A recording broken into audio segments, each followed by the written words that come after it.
we have to make sure as individuals, as citizens, that we come up there to that Capitol and see what's happening. And we have to read more of the black publications and the black mediums I'm going to to be let you informed. make a comment about that, too, because I just wanted to apologize to our viewers because we have been getting a few crank calls, you know, and we would like to let our viewers know that it's not our intent to bring that kind of a production to you. We want to let you know that this is an intelligent program. We're trying to deal with intelligent issues, and those that don't have the motivation to deal with the intelligent subjects that we're trying to deal with, please don't waste our time by tying up the lines, you know?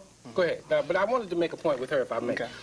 As far as the media, because we're talking about using these vehicles, what is it that our community can do in order to get the best output from the Atlanta Daily?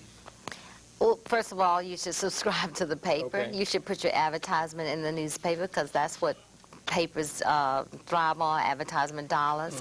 And you must train your kids, your children, to want to read, not to just sit in front of a TV all the time, because the TV is just going to give you a glimpse or a brief glimpse of you know, something, and you're probably going to miss what the underlying real truth of that message is. So I suggested we train them more to read.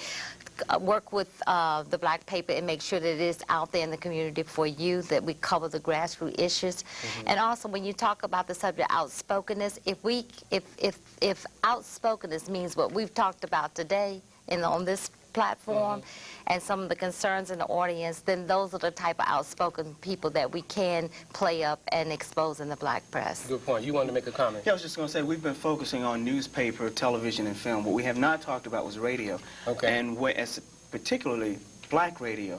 We feed into the stereotype, too, that we're just dance-oriented, music-oriented, and athletic-oriented.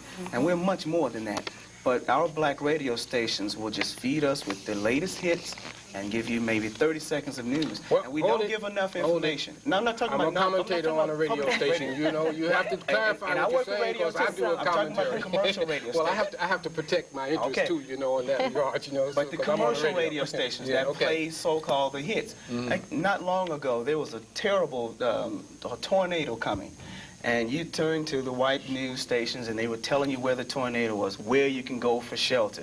This station would say that. That station would tell you information. Turn on the black station at the same time, and they were telling me I was in the middle of 10 in a row and be a 15th caller for a prize when I am 10 seconds from being dead. And a lot of times we don't give... The only time you would get some of our stations to break their so-called hit radio format was such as the Rodney King incident. And it took that to actually stop someone from playing the hits. It's more than just records and radio. You're an informed young African-American man. How do we reach those? How do we reach those who don't understand exactly what you're saying regarding what the responsibility is of our radio and TV and our media, period?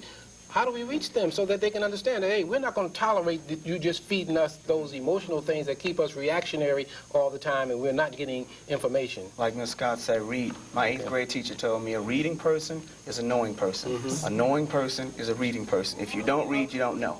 And therefore, when you read things, you learn about other things. I have a 25-year-old friend told me just the other day she didn't know who Malcolm X was until the movie came out just 3 or 4 years ago. But there were many more prominent African-American leaders way before Malcolm X, as the Booker T. Washingtons and the Frederick Douglass, and go on and on and on. But if we don't read and just wait for television to give us something, that 30-minute newscast, you got to break that down to about a 13-minute news, maybe a 5-minute sports and a 4 or 5-minute weather, and the rest of them are commercials. So with the 13-minute news, 5 minutes of that may be local, another 5 may be national, and 2 may be something else. So when you're really talking about what's going on in your local news, it's 4 or 5 minutes. Half of that is banter, half of that is jokes, half of it is filled with pictures, and it's just not information. So when you see something, you tend to go by what they're telling you. Okay. And you got to do more reading and researching on your own. Okay, I've given you your commentary. I'm going to have to give each one of them about a half a minute, and then we're going to close out, and we're going to let our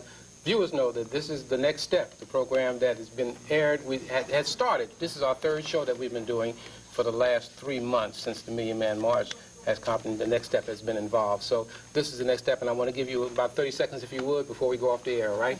Please, if Well, you would. just to say that reading is in education is so important, but reading and also analyzing and reading between the lines and then reacting, responding to what you're reading, like they talked earlier about writing letters, lobbying on what you know and issues that you're concerned with. So reading and analyzing and responding to what you read. Okay, thank you. Please, if you would. I think that we have to take responsibilities for our own affairs. Okay. We have to develop our own institutions, and we have to support the ones that are already out there.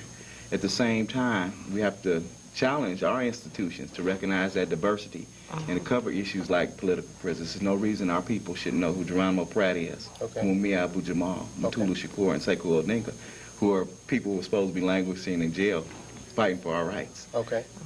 I want to encourage everyone to register to vote, but also to get out and vote, to get the vote out, and to make our elected officials accountable, and to try to really look at who you're voting for, and not just that big picture that you see all over the place, but those who are going to really represent you and do what. And I got the reputation as the feisty freshman when I got elected. Because the media portrayed me as that, because I was outspoken, because I stand up and speak out for the people. Well, we hope that this program will help you to get the kind of backing and constituency that you would need to get the support that you want. We want to take the time to thank you to being our guest here on The Next Step. We hope that as we grow and this becomes a more popular program, that you'll come back at another invitation, because it's important that we get the best information out to our community.